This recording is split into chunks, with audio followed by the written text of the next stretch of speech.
Okay, in order to use this programme to prove that we can develop children's fine and gross motor skills in a data-rich environment, what we have developed as part of the programme is a pre and a post assessment that looks at children's fine and gross motor skills before they start the programme and assesses that at the end of the programme. Now that assessment is not a child sitting at a desk having to write something.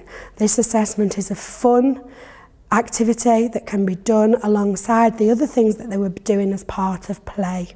As part of that play environment, the adults will have an opportunity to make some judgments around children's fine and gross motor skills that will allow us to track their development throughout the programme and at the end be able to make a judgment of the progress that they've made. This assessment will then feed into the match fit assessments that Start B are using.